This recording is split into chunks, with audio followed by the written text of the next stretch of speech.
Welcome to the You on the Camino de Santiago podcast, Season 5. This podcast is for and about people getting ready for their first ever pilgrimage on the Camino de Santiago in Spain, France, and Portugal. With your host, Camino guide and longtime pilgrim, Nancy Reynolds of the Camino Experience.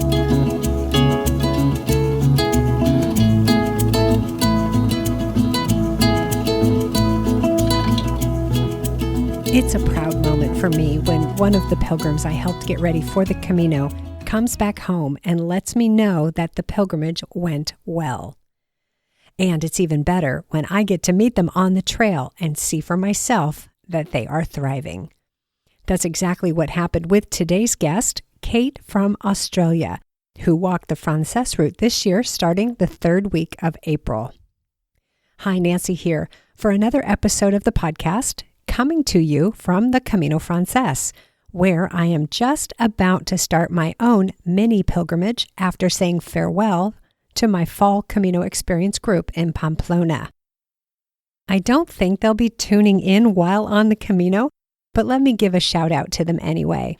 To Laura, Sheila, Rosie, Maria, Steph, Julia, Jen, Joanna, Lisa, and the other Nancy.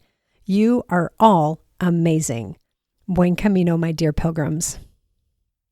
As for me, now that I know they are all doing well and are well underway, I am planning to walk a part of the trail that I haven't walked for a while, from Ponferrada to Sarria. I'll take 6 days to go about 100 kilometers, which suits my pace perfectly. I'll let you know how that goes. Now back to Kate and the podcast. Season 5 is all about after stories, meaning the stories of pilgrims who have already walked the Camino, and specifically who have used this podcast or one of my paid programs to get ready.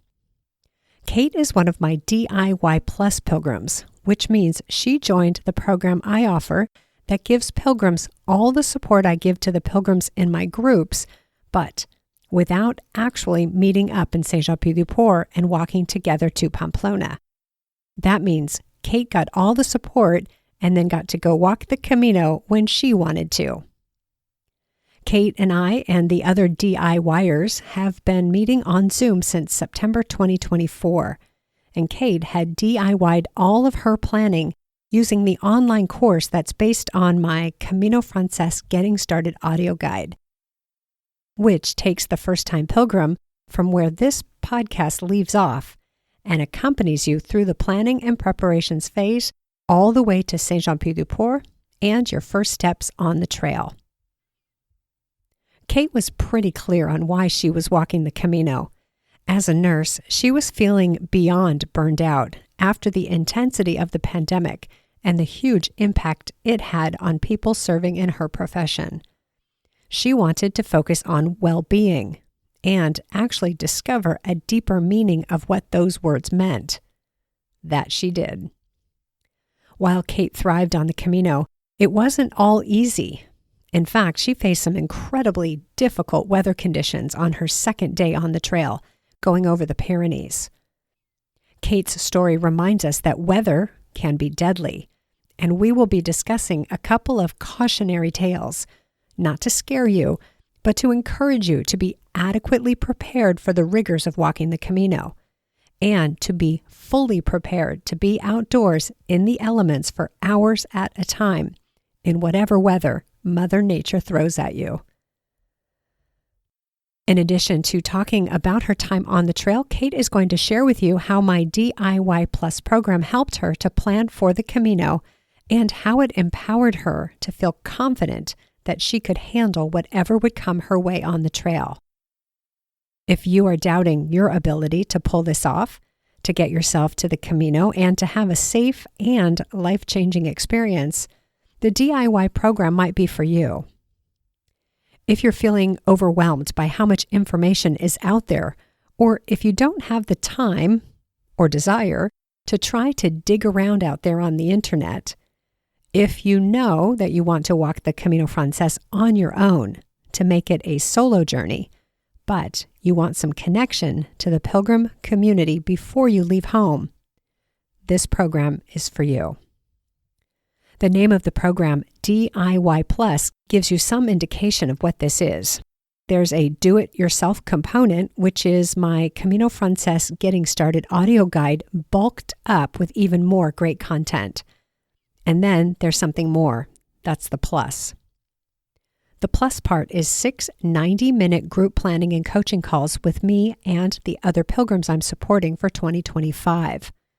On those calls, we talk about key planning topics like planning your overall itinerary and then your day-to-day stages, how to get to Saint-Jean-Pied-du-Port, packing for the Camino, how to train or condition your body for the rigors of walking for a month or more, and how to book accommodations either in advance or as you go.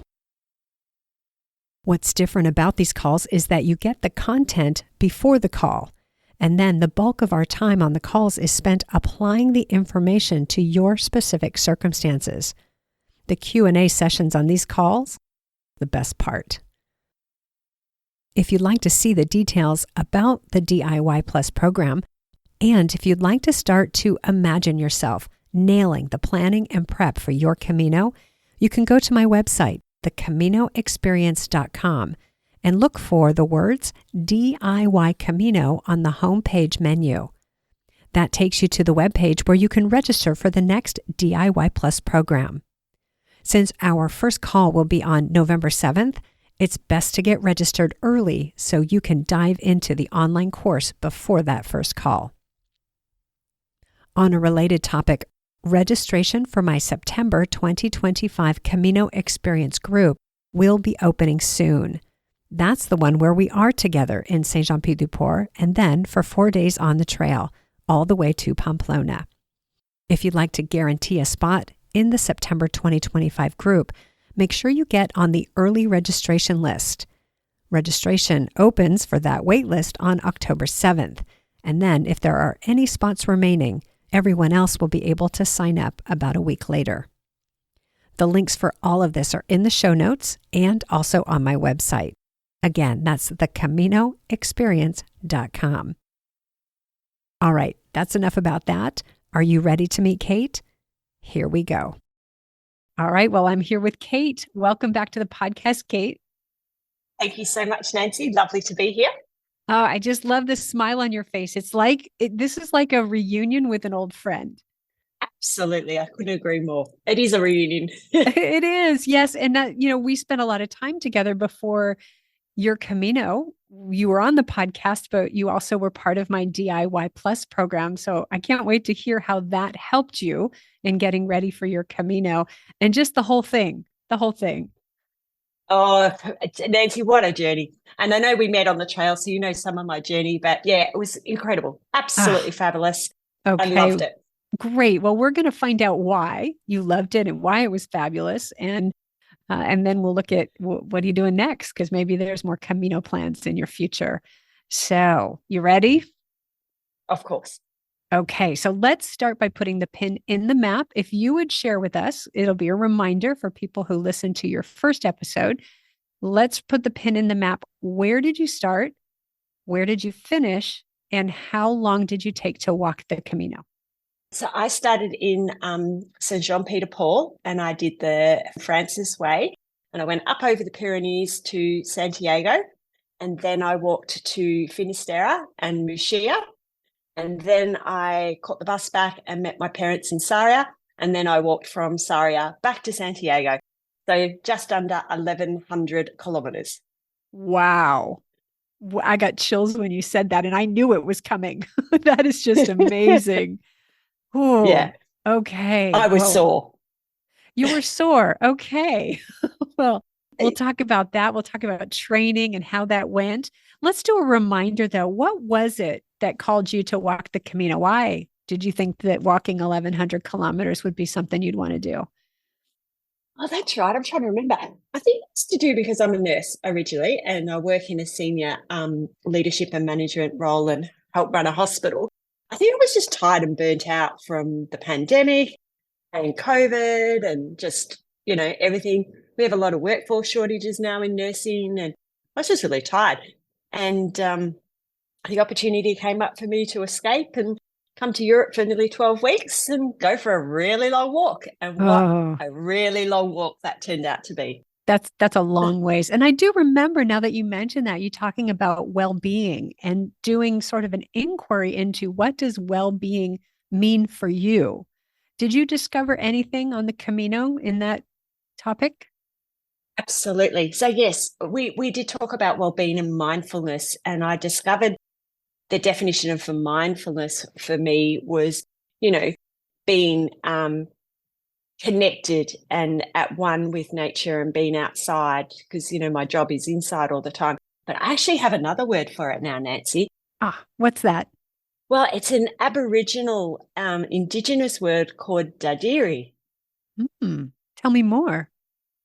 So I live work up in an indigenous area in Australia, in Victoria, and they have a word called Dadirri, which means inner deep listening and quiet still awareness. Ooh. Would you say that again? Read that again for us. So Dadirri, it's from there's a couple of Aboriginal tribes up around Daly River in the Northern Territory, and it's a word in their language that means inner deep listening and quietness and being still and aware. So it's like a quiet contemplation. So I think it's a better word than mindfulness, really, because it's for them, it's all about knowing you, breathing, and listening deeply to the environment around you. So I think that's what I came home with from my Camino. Like, yes, mindfulness, but that connection to the outdoors, to the land, because you walk every step, you walk everywhere. Your feet are always on the earth and the ground, and you have the wind in your face and the sun when it was out occasionally, and the rain, and you really connected to the great outdoors and nature and the land and the horizon and everything around you. So I don't know, to me it resonated with the word Dadirri. I love that. How do you spell that word, please? It's Dadirri. So where I work, we have quite a large Indigenous culture, Aboriginal and Torres Strait Islander peoples. And we've been doing some culture training. And so I only learned about this word in the last few months, but it didn't resonate with me until I walked 1,100 kilometers. And then it resonated. Okay. Can you share more about that? I'm really intrigued by this and what your experience on the Camino was with this word in your vocabulary. How did it unfold for you? How did you get to know the depth of that word? Well, it didn't really unfold until I got home and came back to work. Oh, And then interesting. it made sense. So I don't know. I didn't make the connection until the last week or two. So that's my Camino reflection was Dadirri, you know. So yes, it's a bit odd, I know. No, actually, I think it's quite poignant. And especially coming from Australia, working within those cultures and communities, and being able to recognize the depth of the experience, there's actually a word for it. There's something in vocabulary, in the language that encapsulates it. So maybe we should get that into the Camino culture, the Dadirri, get that out Dadirri, there. yeah. Yeah. It's all about slowing down, listening deeply, and then connecting. Mm. Do you have any connection stories from the Camino? Oh, lots of connection stories. You meet the most amazing people along the way. Let's have one. Do you Yeah. got a story you can share with us? And then we're gonna circle back to a couple of the things we've hinted at. Um, Look, I met some incredible people along the way, but probably the couple that really stand out was Eric, an 86-year-old from somewhere in Italy. I think I'm going to say Milan, but maybe I was wrong.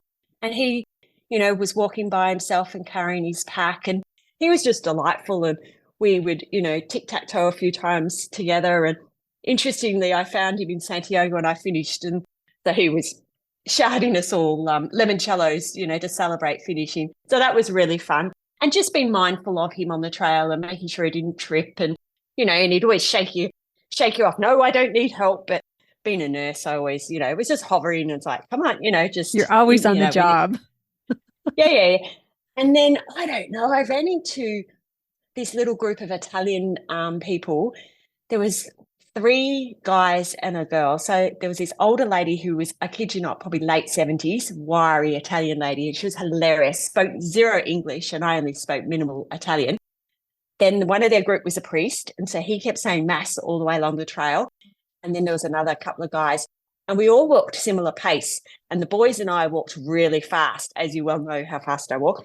And so we'd be, just either in front or just behind each other. And so for about 2 weeks, we just kept, sort of walking together, and then we'd stay in the same places and just got to know each other. And they were a lot of fun. And they cooked me spaghetti one night. And yeah, it was just, and we went to a street party together one night. And, because we kept staying in the same albergue. So yeah, so they became my little family, but they sort of kept an eye out for me because they knew I was by myself. And, so yeah, so that was good. But you just meet so many people every day, and it's lovely. You just connect, and then you move on, and then you find them again down the trail. You don't. And, yeah, it was good.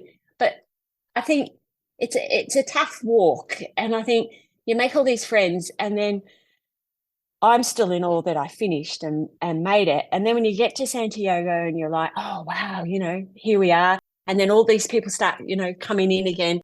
And then you realize all the people that didn't make it, but they still go to Santiago to see who did. So that was surreal, but sad at the same time. So what you're saying then, does that mean that some people couldn't complete the walk, but then they jumped ahead to be in Santiago? Yes. Yeah, what happened? Injuries, illness, ran out of time? What were the circumstances that caused that? Mostly injuries. The weather for us was really tough. It was unseasonably cold the whole way, really cold winds, lots and lots of rain. And it caused a lot of injuries, a lot of knee problems and ankle injuries, a lot of I'm going to say not stress fractures, but a lot of people got like shin splints in their feet and ankle and foot problems, and they were told to withdraw. They weren't allowed to walk anywhere. So my left ankle started playing up, and I think it's to do with the pounding. And everyone was so cold. I think everyone was walking faster, which means you put more pressure on your feet because you sort of pound as you walk a bit because it was so cold. So you're like, keep walking, keep walking, keep walking. And I Yeah. think that it exasperated a lot of injuries.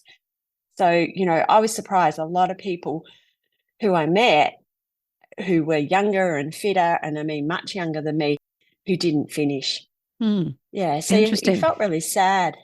I always like to look at, can we prevent these problems? Is there anything that, not to pick on anyone or say that they did it the wrong way, but if I'm a future first time pilgrim and I don't want to get injured so that I have to withdraw or go home early, anything that you learned that you would recommend for first time pilgrims so that they can prevent those kinds of injuries? Yeah, certainly. I ended up in the middle of the Meseta. So I was at Castro Jets and my ankle really started playing up. So how many weeks is in that? I don't know. 2.5. 2.5 weeks. Yeah. And so I went to the pharmacy, zero Spanish, the lovely pharmacy person, zero English. And I just pointed to my foot and showed her my ankle, pointed to an ankle brace, the physio cream, and said, I have this, used hand actions. And so she understood and looked at my foot and went, oh, yeah, see, you need an ankle brace.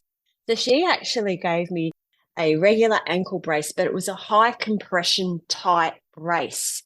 And so I wore that. So interestingly, my mum got the same issue when she was walking, and we weren't even walking fast because she's in her 70s, but she got the same issue.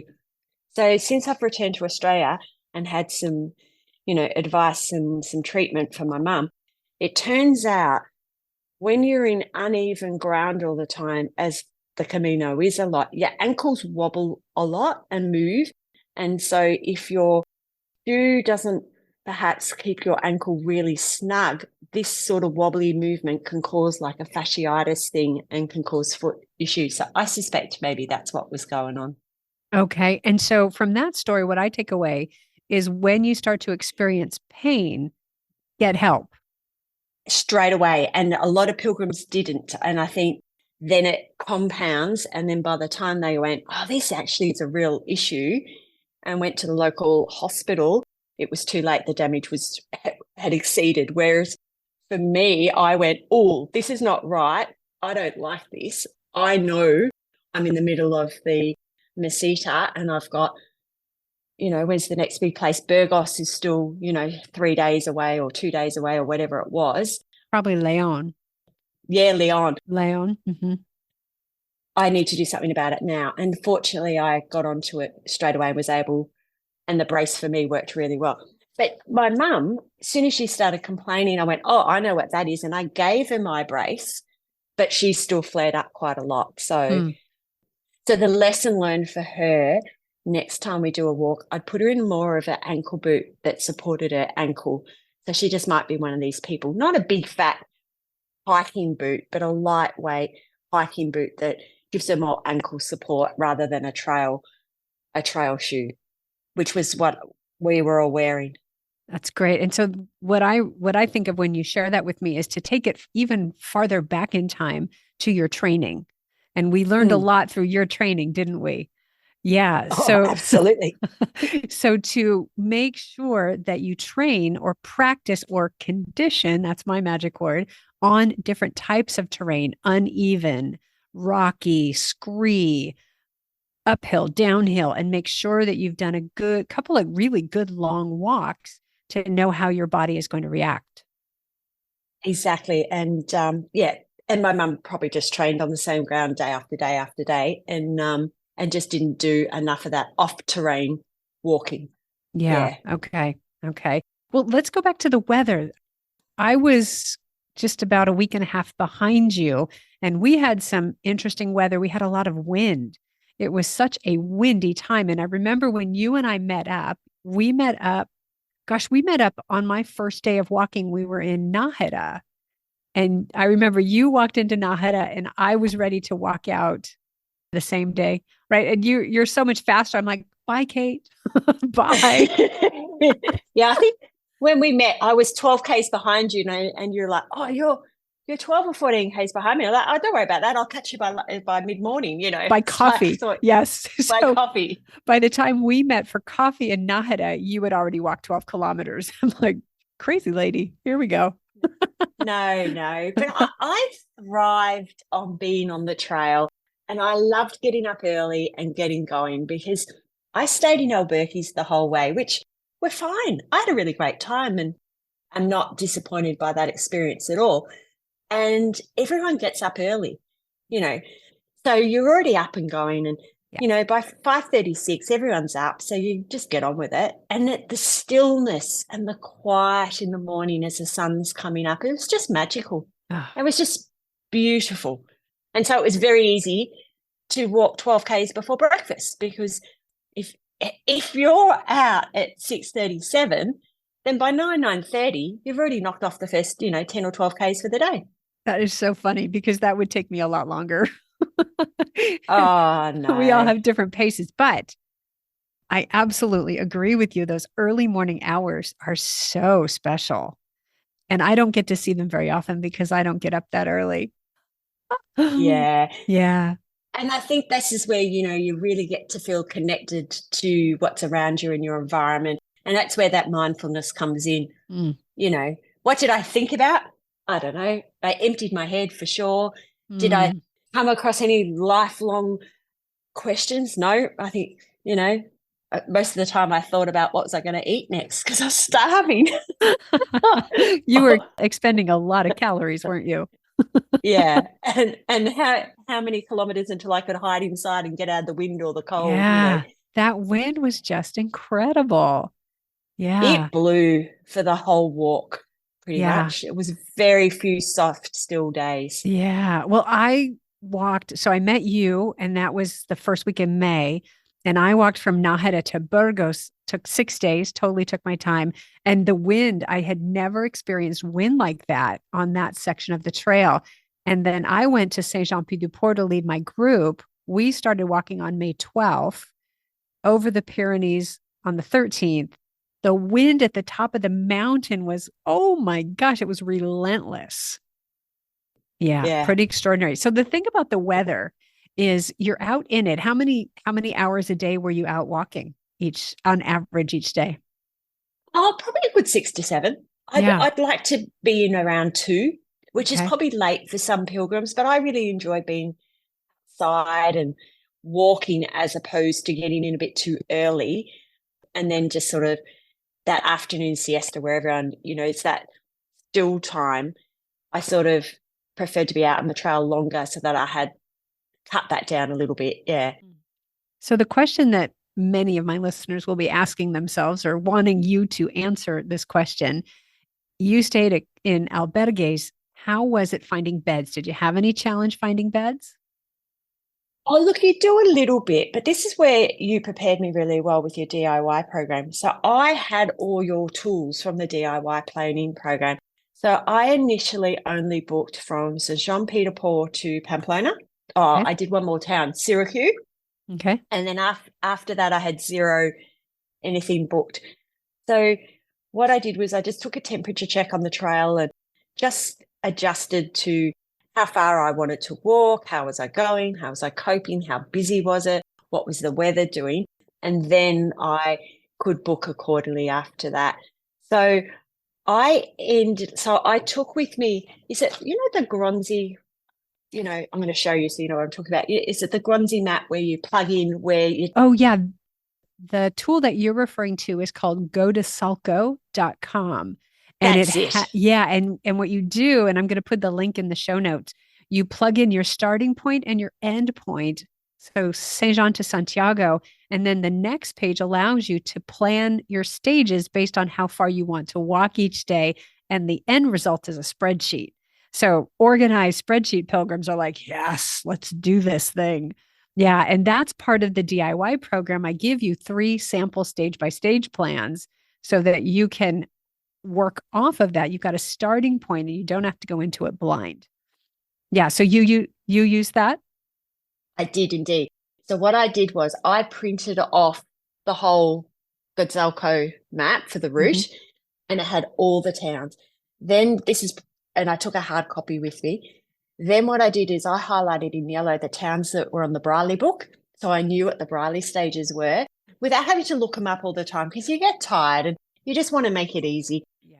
And then I had my spreadsheet that I'd already worked out with the Briley stages and another popular, travel agent stages, just to get a feel for it. Because I had a deadline to meet mum and dad. So I wanted to make sure that my starting date and my finishing date was going to, intersect. Yes. Then so I had a visual plan in front of me because when you're really tired at the end of the day, it's nice to have a look at something. And then I used your tools that you recommended. So I had the Wise Pilgrim app. So then now I could electronically plug into my phone, right, I'm going to start here today. I really only probably want to walk 28 Ks. What does that look like? And then I could say, well, then I used booking.com to see if I could get any accommodation there. Or I used the link in the Wise Pilgrim app to go to the accommodations and then see if I could get a bed. Now, sometimes it worked, sometimes it didn't. Because it was a bit busier than I anticipated, I'd often then have to go to the next village. So that's where it was really good having the printed copy because I could see, oh, well, I'm going to go to the next village. Well, that's 0.8 kilometers further or 1.2 kilometers further. Oh, I can do that. Or how big is it? And it just has all the listed albergues and things like that. I found that worked really, really well. So I had a visual and then I could write in it what I'd booked. So I'd write in pen where I was staying because you kind of forget. And then once Yeah. you started doing 2 or 3 days ahead, and I think at one stage I got to about a week ahead, you forget. So it was nice to have it written down of where you're Definitely. going. I've done that where I book accommodations and I go, "Oh, hold on, what did I just book?" So I know where I'm going. Yeah. And then because you're using a few different mediums, so you're booking sometimes on booking.com, then sometimes they don't have that. So then you find them on Wise Pilgrim. So you send them a WhatsApp message.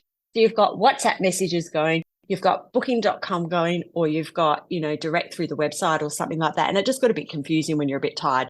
Sure. You are tired. You're tired every day. Oh Yeah. yeah, you So walk 28 kilometers, Kate, you're gonna be tired, right?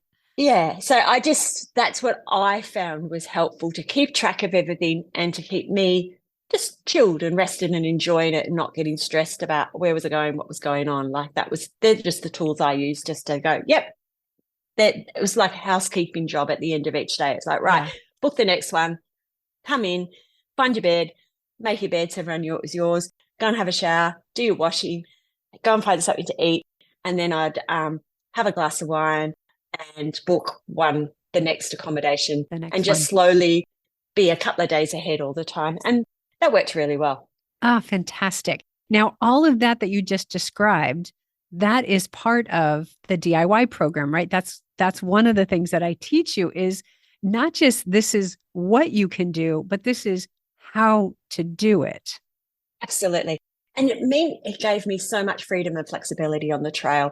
You know, if I met someone, you meet people all the time, but if I fell in with some people and I did, we'd all go, oh, let's walk together and let's stay here together. And so then we end up staying in the same albergues, or if they couldn't get in, they'd stay in the same town and be in a different albergue so we could meet for dinner. And so that worked really well. It was really good fun. And so I got into lots of little different groups, really, because I was by myself. But, I met, some incredible people from New Zealand and Germany and a lot of Netherlands people and a lot of Americans. Nancy, I must say, there was more Americans than anyone on the trail, I We reckon. are out there in force. Yes. Yeah, absolutely. Yeah. So, yes, it was good. So it just gave you the opportunity to, step in with people and things like that. Yeah. Nice. And then when I couldn't stay, like there was only once or twice I had to really walk a long way because I couldn't get a bed. And that was the section coming out of I'm still thinking I'm in the Meseta, where the Briley Guide, it's everyone stays at for a mister. There's Mhm. very little there. And so I couldn't get a bed there. I went to the next village, couldn't get one. So I ended up having to walk about 6 kilometers further to this tiny village in the middle of nowhere. And I got a private room. And then that's when I accidentally locked my bag with this. It happened to me twice and I was so upset where I was so tired in the morning and I put my padlock on my bag and I put it where the luggage transfer were, but it was a combination lock and I accidentally reset it somehow. And so I was about to leave Castro GS and went to go back to my bag and realized I was just beside myself. I was like, now I've locked my bag. What do I do? And I know because I still had all my bathroom bits and pieces from, cleaning my teeth in the morning and, my sleep stuff. So I just put it all in my day pack and I thought, oh, well, I'll work it out. So I started walking and then I rang my dad in tears back in Australia and said, oh, I've locked my bag and I can't get in it. What am I going to do? And he's like, well, go and get some pliers or something. Go to the hardware store, get a bolt cutter. But, I don't know, whatever. yeah. And I was, oh. Anyway, so I kept walking and, I had all day to contemplate, well, what was actually in my bag that I really needed that night. And, after 6 hours of walking, I decided, well, I had my toothpaste and toothbrush because it was in my day pack. All right, well, I could hand wash my knickers and stuff. They'll dry. It'll be all right. I had my PJs because they didn't get back into my case. So really, I had to wear all the same clothes for another day or two until I got to the next big city. Yeah, I could survive. But yeah, it was funny. You know what I love about this story is no matter how much you plan and prepare, something's going to happen that's going to make you cry or that's going to upset you or that's going to feel like the end of the world. And now you're telling the story. You got a big old smile on your face. That happened. All right, that happened. Yeah. Yeah. But it was the second time I did it. I accidentally did it the first time in St. John Peter Paul, and I hadn't even left the village. I think it was jet lag. Like it was 3 whole Yes. days for us. Oh, Yeah. coming from Anyway, Australia, it's a marathon to get to Saint Jean Pied de Port. exactly. But anyway, the Camino provided, the little man from the Express Bureau cut off and said, bring your bag down. So here I am dragging my bag down the cobblestones.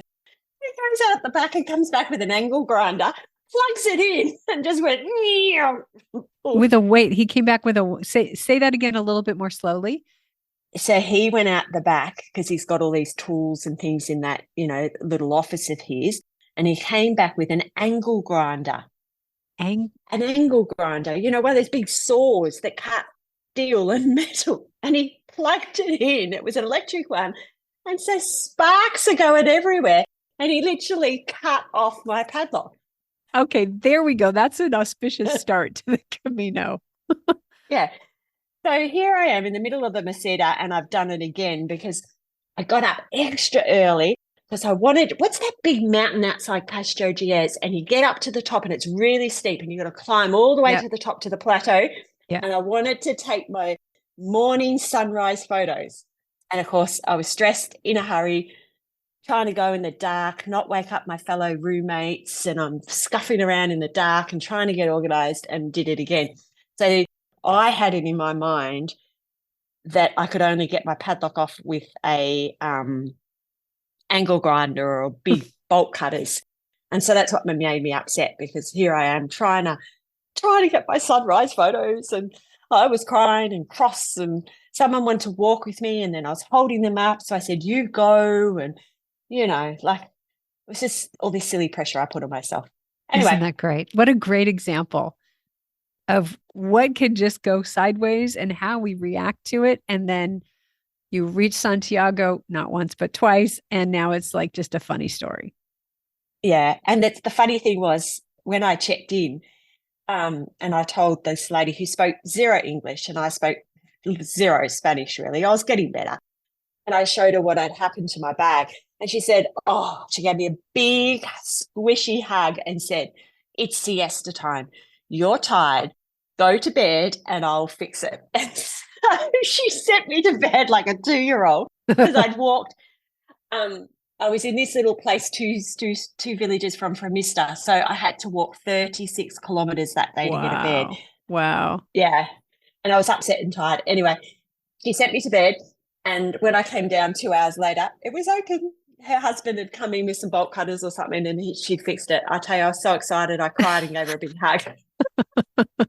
You know what? It's such a great story because it reminds me of the hospitality on the Camino, where the people who take care of the pilgrims, they take care of us. They're there to enable us to make this journey. And those little things, like, who would have thought I'm going to need to have my lock cut off my luggage, not once, but twice. And here we are. That's part of the Camino. Yeah. Well, I learnt my lesson after that. I had a couple of spare. I threw them away, and I used another padlock that I had that I could not do that to. Perfect. So, yeah. Perfect. So be careful of those combination locks. I tell yes. And tricky. Also, it reminds me to make a note that when you ship your luggage, it is actually a good idea to lock it. And they do recommend that you do that. It's not going to stop someone from getting in there who really wants to get in there, because now we know there are at least 2 places on the Camino where they can easily cut off your luggage lock. But it also will just slow down someone with grabby hands who wants to just rifle through and see what's in there. So yeah, it is an essential part of the packing process if you're shipping your luggage. Yeah. Great. But speaking of shipping the luggage, how easy was that system? Like, you tell me. Like, Nancy's the best. So in our podcast, and as part of the DIY program, you and I talked at length about who to go with. Should I pre-book? And I stressed my poor dad out completely, saying, come on, Nancy said you've got to pre-book it. And he's trying to make the website go, and he tried all the different websites. And in the end, I said, look, don't worry about it. We'll just wing it.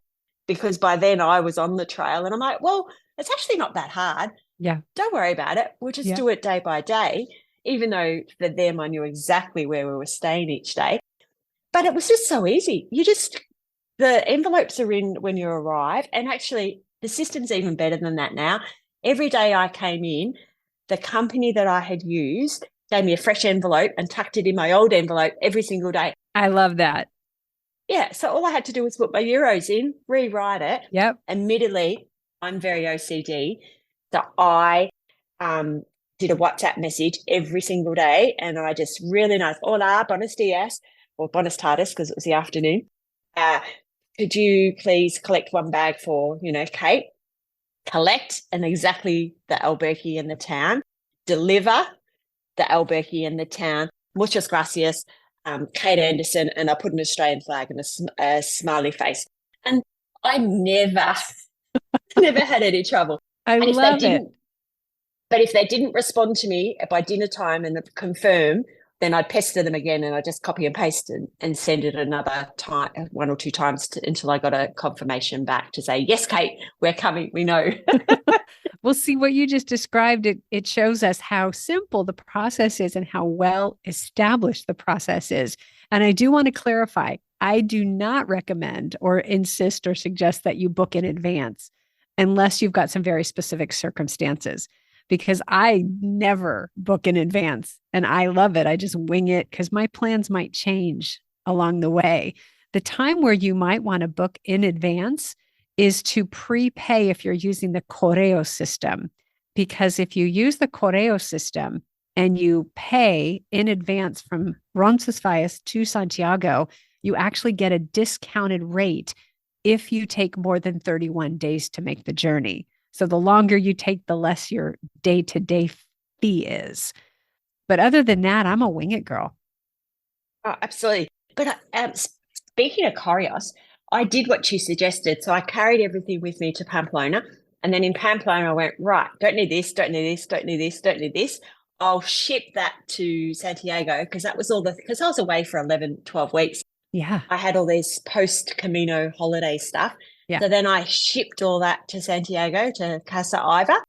And it was just too easy. I had a little, I went and bought a little, what did I buy? I went to the Carrefour supermarket in St. Jean-Pied-de-Port and just bought a little suitcase, like a little carry-on, cheapy carry-on bag. And I just put all my excess stuff in that and shipped it off to Santiago.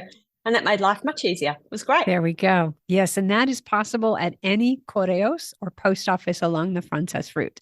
Actually, any post office in Spain, you can do that. I can't speak to Portugal or France, or I can speak to Saint-Jean-Pied-de-Port. I don't use the post office in Saint-Jean simply because it's in French and it has to cross a border, which means there could be customs delays. Yeah, great. I'm glad you mentioned that because it's just so easy to ship stuff ahead. And you know what? When you walk into the post office in Pamplona, they already know what you need. Exactly. You're a pilgrim. We know what you need. Let's get this taken care of. Yeah. What else went well? I think my sleeping pack worked really well in the end, even with the cold weather. So, as you know, I, in the end, just took a Sea to Summit liner, one of the extreme liner, because it was summer in Australia and I couldn't get a sleeping bag for winter. And so I took that and a silk liner, and I surprisingly was quite warm. And most albergues I stayed in, yeah, I'm going to say all of them pretty much, except 2 or 3, had blankets. And I did use them and they were fine. And I did not get bed bugs. So, and I didn't see a bed bag. I didn't see a bed bag for 1,100 kilometers. So, yeah, so I think people could not get too stressed about that. It was fine. That's good to know. I want to talk a little bit more about the weather and the impact of weather. And then we're going to talk about mom and dad. Okay. So the reason that I want to talk about weather is because you had quite an interesting adventure going over the Pyrenees. And it's important to be prepared anytime you cross a mountain pass. And so I'm going to just warn my listeners, we are going to be sharing some not so delightful things in the next few minutes. We're going to talk about some tragedies that took place. When you listen to this, I want you to hear it as a cautionary tale. I don't want you to be scared. I don't want you to be fearful. I don't want you to think this is going to happen to you because this is all preventable. So I am going to ask Kate to share with us her experience of the first 2 days going from Saint-Jean-Pied-de-Port to Roncesvalles and what happened. So Kate, give us that story. Oh, what an adventure. So I took Nancy's advice and on my first day just walked St. Jean-Pied-de-Port to Refuge Orisson, and that was beautiful, clear blue skies, cold biting wind, but not too bad. It was sunny and it was lovely, and I took my time and thoroughly enjoyed it. Had a wonderful stay at Refuge Orisson and stayed with 8 amazing people in my little room, and that was really great because that really, well, the whole Alberti started, like, it set their connections really. And so you had some friends and support on the trail, which actually turned out to be quite instrumental. The next morning, everyone got up really early because we heard the rain was coming. And so everybody was out. Well, I was a bit slow. Most people had gone before me because, I don't know, by the time you get organized and get dressed, and I bought merino wool, but I bought summer weight merino wool. And it was quite cold. So I put, two long sleeves on. I had one winter weight sort of jumper, merino wool top. And then I put a really good walking jacket on, a Gore-Tex jacket. And so I was fine. But it was raining when we left. So then I quickly put my poncho on as well over the top of that. So that felt okay. And I just started walking, and, there was 50 people at Refuge Orison. So I was probably in the last 10 or so to leave because, a lot of people just get up and go really early because it's a tough day. Even from Refuge Orison to Roncesvalles, it was still tough. About an hour into my day, it started snowing. So it went from rain to sleety rain to, I kid you not, snow, like big snowflakes. And I thought, oh, wow, how amazing is this? This is really exciting. And very beautiful. But let's get the date on the calendar. What date? April what? What was your date going over the Pyrenees? It was the 22nd of April this year, 23rd of April. Okay, 23rd of April. Okay, you're going over the mountain. It's starting to snow. And it actually just got heavier and heavier and heavier. Now, I'm a skier, and it really turned quickly to a complete and utter whiteout. We could not see anything within a few hours. And so everyone started walking together because you sort of caught up to each other in those little groups. And we just started following each other's footprints in the snow, literally, because you couldn't see ahead of you, you couldn't see behind you, you couldn't see sideways. You could see 30 or 40 meters, but like it was misty and cloudy, and the wind would shift what you could see. Like it was a whiteout. So we just all supported each other and walked. And then I must have found the emergency shelter that's up the top somewhere, and we all huddled in there. There was a whole group of us huddling in there, and we had lunch. But there was I think there was about 10 to 15 people in there. Everyone was jammed in trying to keep out of the wind. It was really cold. I might be out of whack. That's not a big shelter. You would have been jammed in there if there were that many people. And it's not luxury. It's not like they're waiting for you with a fire going and hot cocoa to drink. It is a building with a platform where you can sleep if you need to sleep there overnight if you get stuck, but there's no mattress. There's nothing, no comfort whatsoever. It simply is out of the elements. Yeah, it was literally just a concrete bunker with a door, an open door. Yeah. Anyway, so we also, dribs and drabs left there, but it really deteriorated quite significantly to the point where I was like, this is actually getting really dangerous. I was like so cold. Everyone was cold to the point of, I'm not going to say hypothermic cold, but actually we were. And we couldn't see the trail markers. By now, the snow have covered the yellow arrows, so you couldn't really see them. So we were literally following each other's footprints. And then all of a sudden, the footprints stop. There's that part on the path where you're sort of on the main road and then you have to veer to the right. Mm-hmm. And so there was all these footprints and then blank snow. So it was like, duh, now where do we go? And then you could see that the footprints had gone to the right. And then, there was a few of us that would be all looking, trying to work out where their arrow was, or someone then had the app. And so we started trying to follow it must have been the Wise Pilgrim app or something. Anyway, we found our way, but it was real teamwork. Anyway, unbeknownst to me, I had this thought that I bet there's people behind me who may not have caught up with a little group of people like myself and are going to be looking for these footprints as we were. Perhaps I better push a bit heavier with my shoes so that in case someone follows me. Wow. I don't know what made me do it. But I had been walking with someone from the Netherlands earlier in the day who was quite very, very slow. And I said, look, I'm getting too cold. I have to go ahead. But we had been walking together, so she knew what my footprint looked like. Anyway, when we had dinner in Roncesvalles, they allocate you a dinner. And I ended up on the same table in the same place as her. And she said, she gave me the biggest hug and she said, thank you so much.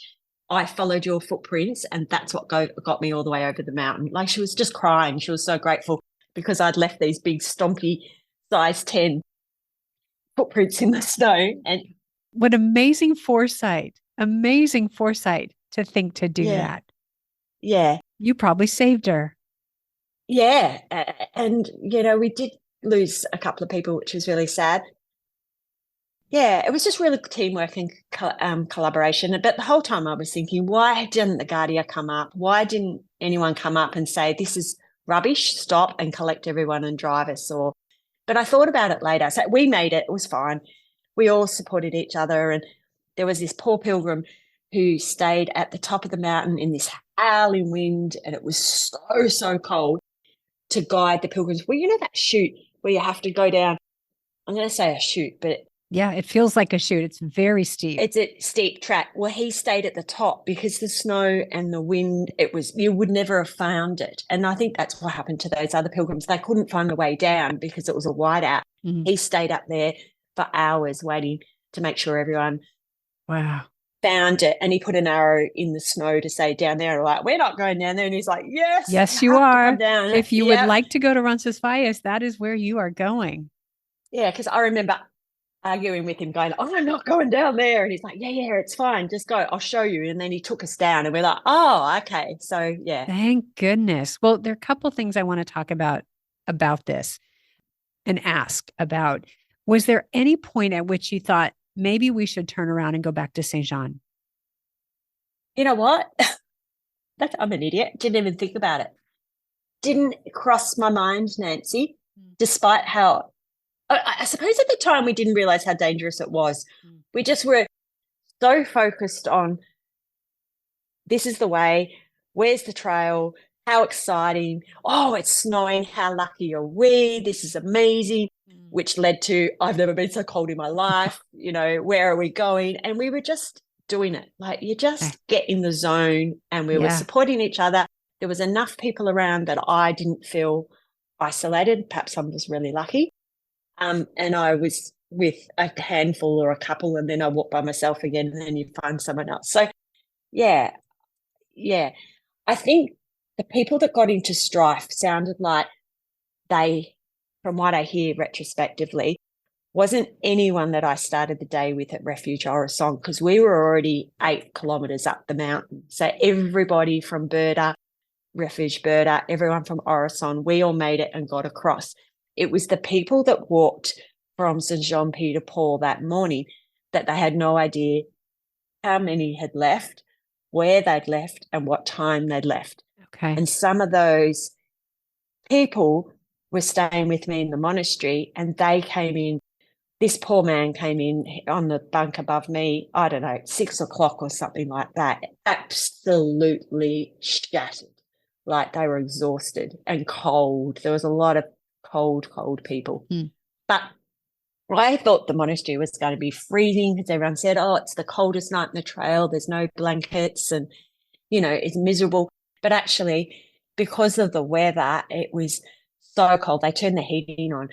And so it turned out to be this oasis of warmth, and they had really good hot showers, and they didn't turn off. You could stand under there for a good 5 minutes and warm up. Yeah. So they didn't have blankets, but the hospitality of all these freezing cold, worn out pilgrims coming in was incredible. And they were just so kind and couldn't be more helpful. And, so to me, it was a challenge of weather, but it turned out I still have fond memories of it. Well, and that's the thing that happens is when you come together with others and you share something difficult or something intense, that by itself is such a bonding experience. And you now have that shared experience, those shared memories that you will never lose. But I do want to make a point here, and that is, I'm going to say personal responsibility. You did mention that the Guardia Civil didn't come up, the bomberos, the French police, nobody came up and said, get off the mountain, people. It really falls to the pilgrims to make the choices that are right and that are safe. And in the pilgrim's office in Saint-Jean-Pied-de-Port, they will warn pilgrims if the weather is inclement or if it's unsafe or not a good idea to go over the mountain. But we still make those choices for ourselves. And so I think it's such a cautionary tale, as I said earlier. Do it with others. Don't go out there alone. If the weather is bad, make sure you're together and know that you always have the choice to turn around and go back down the mountain and get to safety. Yeah. So you did mention that 2 people didn't make it. And I want to make sure that we talk about that again, not to scare people, but to really emphasize these mountains are in charge. Mother Nature is in charge on the mountains, and we have to be responsible for our own safety. So again, not to scare people, are there any details that you can share about the people who didn't make it over the mountain that next day? Oh, look, I never met them personally. I just Okay. heard, because you sort of know the core, you learn the cohort of people you're walking with a couple of days ahead and a couple of days behind. You sort of get in this little thing. So it was a week, not even a week later, I heard that all I know is this lovely man from a priest from, I'm going to say South America, got lost. And so, or he was really slow because it was so challenging coming up. So he sheltered in the emergency shelter. But I think they must have shut the walk the next day. And so they didn't find him till the walkers came the day after. But that is not fact. I'm unclear about that. Okay. Anyway, by the time they found him, he had hypothermia. And unfortunately, he was airlifted off the mountain, but apparently he sadly passed away a few days later from hypothermia. Yeah, which I sheltered in that emergency shelter for lunch, and it just got me realizing that there isn't anything there. Like if you'd come in a hypothermic shock, starving hungry, freezing cold, there's nothing there to light a fire or anything like that. So yeah, I could see, unfortunately, how it may have happened. Yeah. And then someone else accidentally took a misstep in the whiteout and had a tumble, and I think they slipped and fell off, because some parts of the trail it's really steep and it's got a steep drop. Yeah. Sounds like they took a misstep and just fell and then rolled down the side of something, and then by the time they found them it was too late. Yeah, so they probably got hypothermia as well, or I'm unclear about that one, but I do know on that second day of walking 2 people did. And then walking from Roncesvalles down the mountain to Dadirri was snow again and freezing cold. If it wasn't snowing, and I'm talking big snow flurries, it was ice, like rainy ice. And so you know that trail very well. Mm-hmm. It's really treacherous and wet with the shards of granite and things. So apparently 4 people fell and broke bones they just slipped accidentally. Yeah. Like it was very easy to do. So 4 people apparently slipped and broke bones and had to be transported off. And then another man, unfortunately, I believe he was Australian, slipped and hit his head on the rock and unfortunately died from injuries. So it's pretty sobering when you haven't even walked for 3 or 4 days and 3 of your comrades didn't make it. So yeah, it was it certainly put a new perspective on the walk for the pilgrims, because they were all talking about it.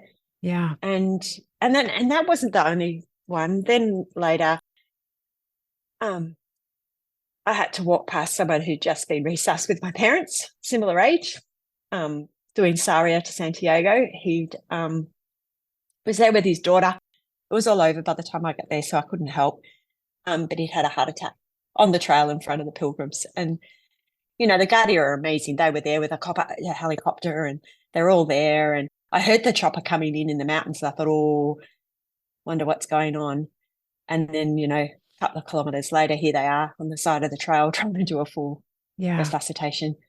There were a couple more stories in the similar area, Saria to Santiago, that area later, I believe in June, of similar cardiac incidents where people had died. Now, some of these maybe were inevitable and would have happened wherever they were, But the cautionary tale for me is to make sure that you get a physical, to get checked out, to have your heart checked to make sure that it is strong enough and it is up for the task of walking the Camino.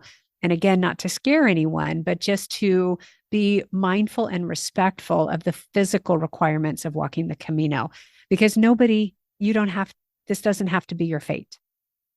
No, that's right. And I think it also shows the weather, the impact weather can have on the journey. Mm-hmm. Yeah, sure. It requires an extra level of mindfulness and caution.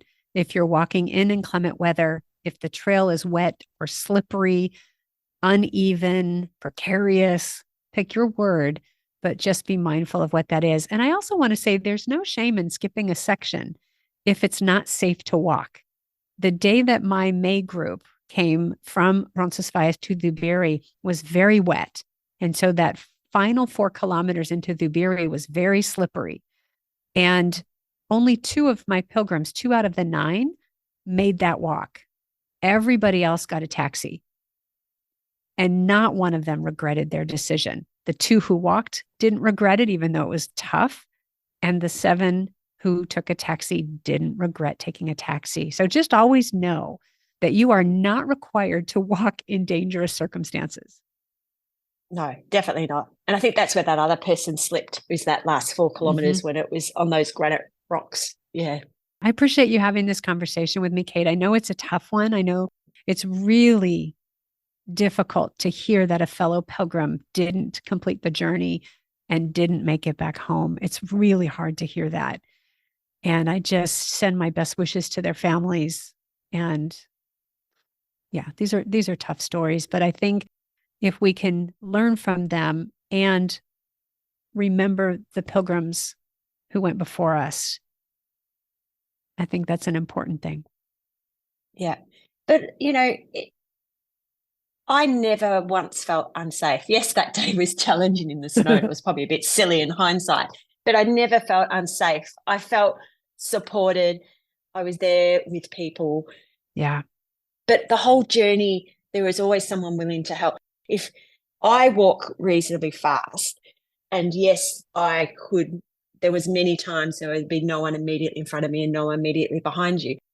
But I knew I only had to sit down on the side of the trail probably for 5 or 10 minutes, and a pilgrim would come along. And the first thing they'd say, even if you're just stopping, having a drink of water or having a snack or a bocadillo and having my sandwich, they'd say, "Are you okay?" Yep. And it was the first thing that it was, I've only been home for a month and I forgot my Spanish already. But, buenos dias, buenas tardes, are you okay? Yeah. Good morning, beyond Camino. Okay, you're okay. All right, beyond Camino. And they'd keep walking. Yeah. But it was just the concern and of everyone's welfare was incredible. Yeah, we look out for each other. That's part of what the pilgrim community has for us. Yeah, well, I appreciate you sharing those stories with us. That's all right. But I think there was more single solo females on the Camino than any other cohort. Oh, yeah. Did you notice that? Yeah. Did you notice that? That always seems to be the case. I don't know if the statistics bear that out, but yes, there are a lot of solo females out there walking. Go get them. Go us. But anyway, so girl power. So if you're thinking about doing it and you think, oh, it's not safe. No, I didn't, I was fine. I had a great time. Fabulous. Well, let's talk about your planning process a little bit. I want to highlight some of the things that were part of the DIY-plus program and hear from you, because I'm actually launching it again right now. And I'd like to hear from you the most impactful parts of that. What did that have for you? What benefits did you get from starting your Camino with that program? It was instrumental. It just gave me the tools from start to finish to cope with anything. Like, we've already touched on it. You gave me the tools to transfer my luggage safely each day and made it stress-free. You gave me the tools to plan my accommodation on the hop. So I didn't plan anything except the first 5 days. So, I was able to do that on the hop and just plan and adjust and be flexible and agile to where I was at the time, the weather, how far did I want to walk, or how busy was it. So yes, I had to walk, off, and I stayed off stage a lot, but it actually was much nicer. So, you get to the end of the stage in the Briley book do your shopping, get your things, and then you walk just a K or two to the next village or 5Ks. And then it was quiet and peaceful. And, you'd still done your little supermarket shop and things like that. So, yeah. And it just gave you that flexibility to find some of those gems and, stayed in the most incredible places along the way and was really good. So I think that worked really well. I think, your prep around shoes and backpack and clothing and everything was brilliant. I was really happy with everything I took. My only regret would be an extra winter weight thermal, just because you never know what the weather's going to do. Despite all that, I think I still overpacked a little bit. So it's amazing what you don't use. And I don't know, being a nurse, I took a really good, robust, extensive first aid kit, and I dressed a lot of blisters and head cuts and things along the way. And I was very generous about that. I'd rather help people and dress their feet and get them through than, them have issues and have to withdraw. So, so I did that all the way along, but that meant it was a big weighty kit. Because I had some health issues, I took quite a bit of medication, took 3 months supply.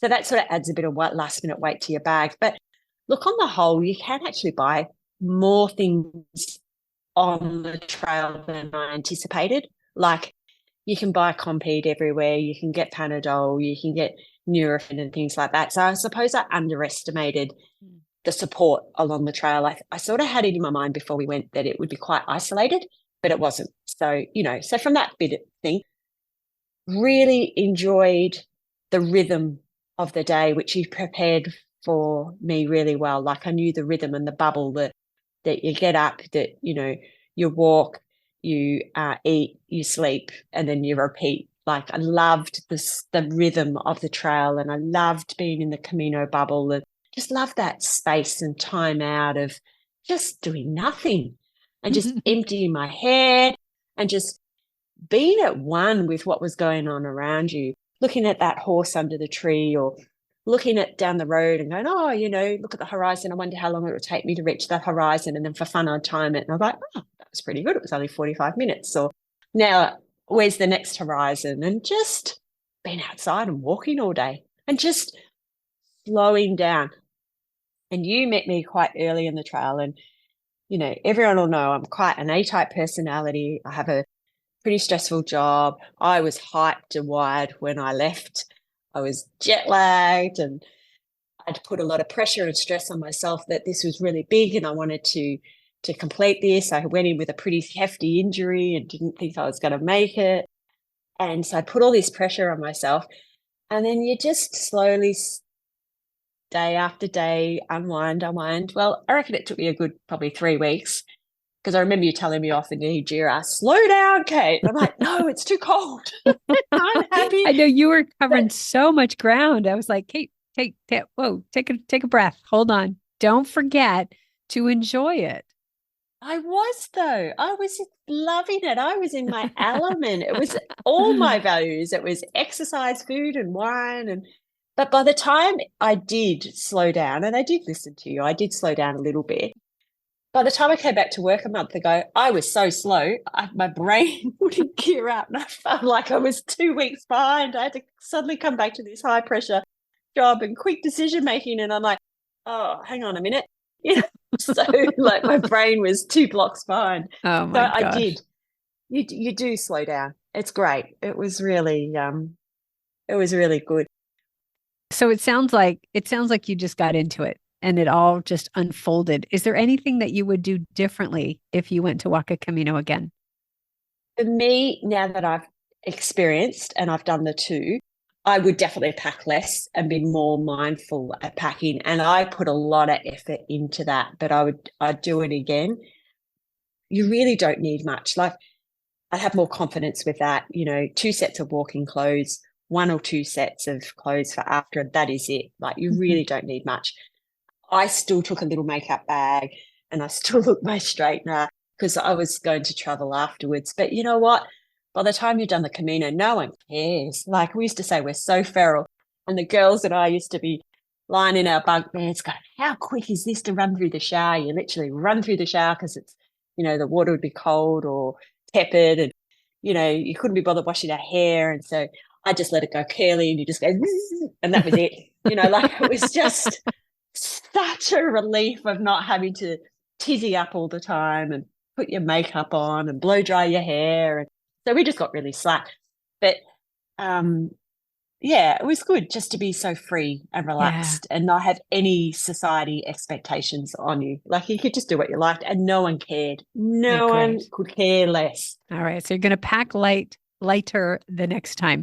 Let's wrap up by talking about mom and dad. How was their Camino? Oh, it was fabulous. They loved it.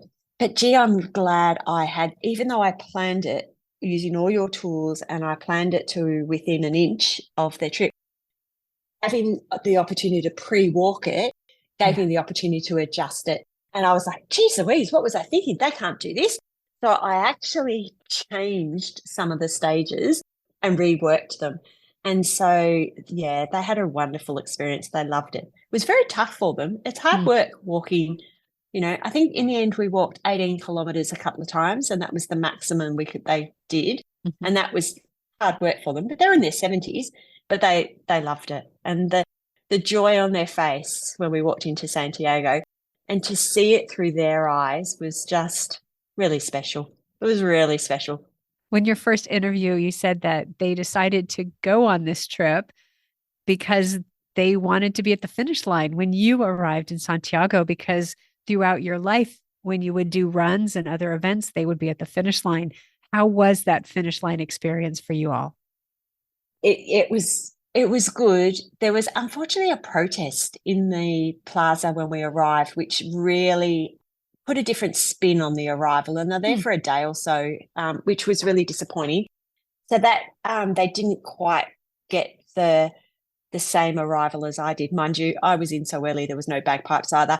So we were in before at 9 o'clock, I think. My friend Ollie and I from New Zealand walked in together. And so then we went back and redid it when the bagpipes were there and filmed it so that we got it. But you have to have the soundtrack of arriving in Santiago, those bagpipes. Yeah, I love that. Yeah. So that was a little bit disappointing for them, but they still thoroughly enjoyed it. But the big thing that we got to do, which was the highlight, was we saw the Bontiforno, and we saw it twice. And that was incredible. So we went to a pilgrim mass, and it happened to be there, and we didn't know about that. Then I did a walking tour of Santiago with my dad, and we got a tip that she thought it was going to run again the next day. So even though we were leaving Santiago, we quickly went to the early mass. It was at the 9:30, I think. Okay. And we got a tip off. So we went before we flew to Bilbao. And so we saw it again. And so I filmed it on my phone. So it was just, it's an incredible to see. Yeah, that's the Botafumera, which is that giant incense burner that they swing like a pendulum across the short section of the cathedral. It really is extraordinary. And so if you don't mind, I'm going to insert one of my tips for seeing the Botafumero and getting the most out of the experience. So you said you saw it twice, and one of the times you filmed it. I have watched people watch it through their phones, and that's what they see. They see it through their phones, through their little screen. What I always recommend is the first time you go, put the phone away and just be with it. Be with the emotion and the organ playing and the singing that's going on and the whoosh of it just flying past you.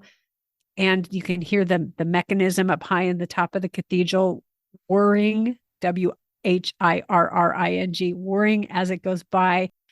And then go back another time and film it if you need to.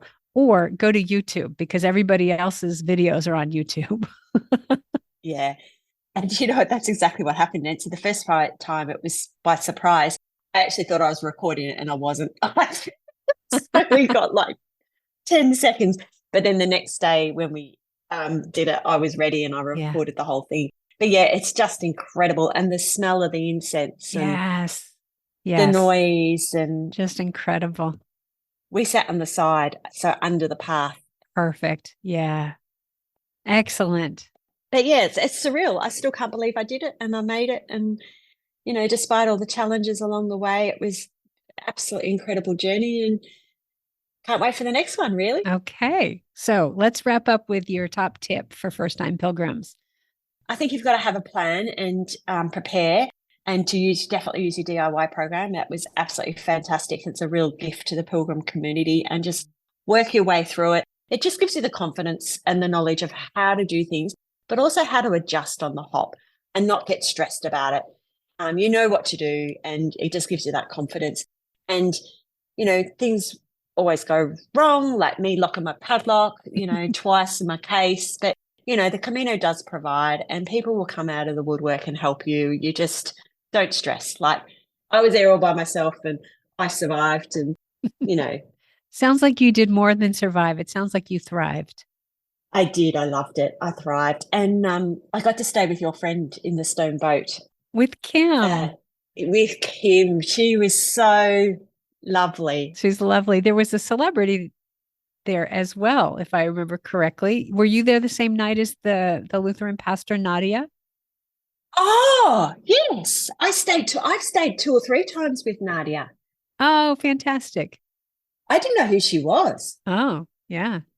She was really nice. I stayed with her in the Australian albergue as well, Casa Susie. Oh, great. She's quite a well-known pastor in the US. So I'm going to put a link to her Substack or whatever it is where she does regular blogs and she has shared about the Camino.